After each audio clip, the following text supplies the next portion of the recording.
Hi guys, so this is Melissa from Melissa Loves Orchids. I'm coming out really quickly to give you an update. I know you guys like the updates and this is a pretty good one to give.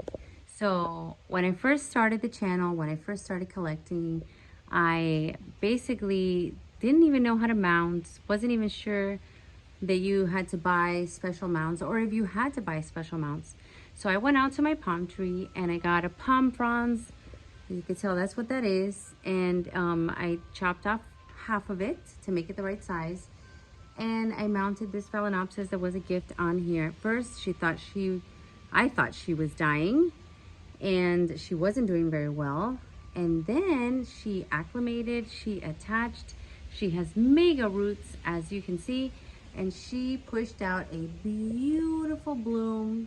It's a no ID, so I have no idea what she's called. I don't detect a scent. So sometimes when they are scented, they are special in some way. This one's special because she's pretty, but no, she is not scented.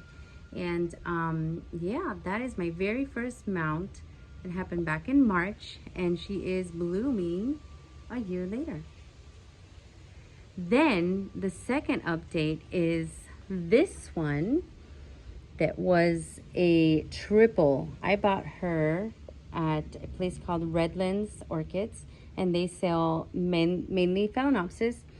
And she was in decline, and I got her on sale. It was like on the sale rack. I don't remember any blooms, but there were 3 attached. So there was this one, and then there were 2 keikis. So I thought, okay, I'll take my, for $10, get 3 plants. Let's see what happens. So I got this piece of wood from the ground in my yard. I don't even know where it's from, but I scrubbed it a little bit. I put some, what did I put on it? Oh, I forgot. I forgot what I put on it. But what did I put? I can't remember. But I saw a video about spraying peroxide, hydrogen peroxide, and that's what I did. And this is how she is doing. So a lot of the roots have attached. Some of them I think that they're no good and I should try to cut them off. But look at this. 1, 2, 3, 4, 5, 6 spikes from this little rescue orchid. And this was, I think, my second video that I had posted. I just wanted you guys to see how she's doing. Lastly, these are rescue phals. Rescue phals. And I bought this wood from Ophi's. I attached them. This was before I did my my zip tie trick, I guess you can call it that. And I just took twisty tie, a long roll that you order or that you buy from Home Depot. And look at how good she's doing with 1, 2, 3, 4 spikes. Definitely a happy camper being here. Look at all these buds still yet to come. What a beautiful flower. And yeah, rescue phals. This is like the second or third mount that I tried. And at first you think they're not surviving, and you see shortly after that they just need acclimation, and when they do, then they thrive. From that same crazy month last year when I went orchid crazy, I decided to get pieces of wood from around my yard and try to experiment. Look at this. Look at that. So we have 1, 2, well, it's actually 2 that has branched out. Love that. So that's another rescue phal looking fantastic.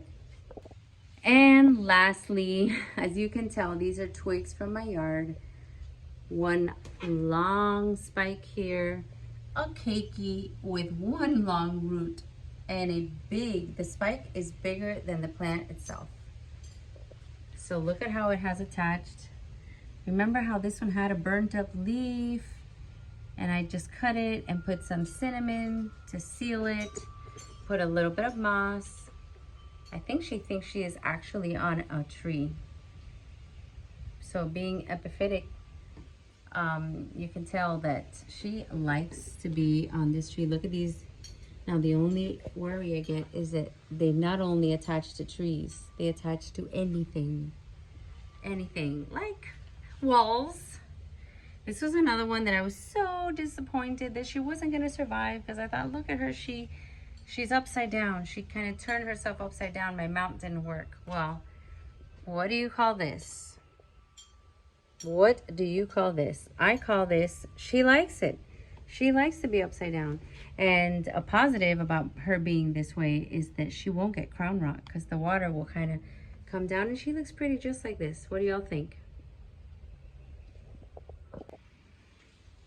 Here is another rescue fowl that I zip tied to this Charwood.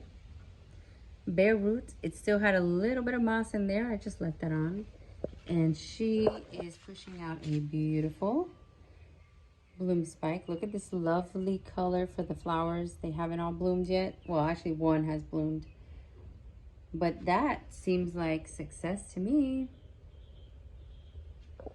And last but not least, this was the project of projects. I put 3 dying, I think these were in the $1 pile at Estella's down in Homestead. In the $1 pile, and I put them on there and I crossed my fingers, but I watered them, I fertilized. The leaves still don't look awesome. This one has a keiki, which is nice. The leaves don't look awesome, but look at this bloom show. So this is the one on the end.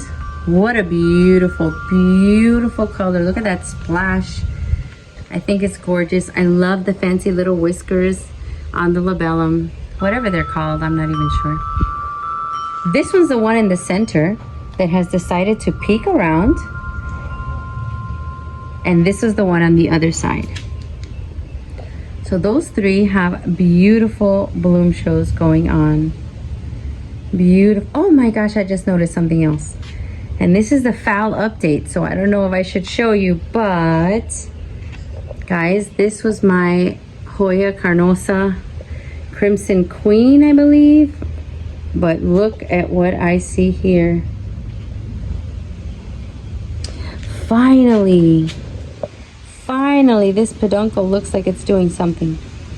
Oh, I'm happy. I am happy to see. She will bloom. And I don't know anything about Hoyas. I have no idea what I'm doing with a Hoya, but I am happy that I know that that's a peduncle and she will bloom soon. So thank you for joining me. This was a quick little update on some very, very first time mountings 1 year ago. And 1 year later, they are blooming beautifully.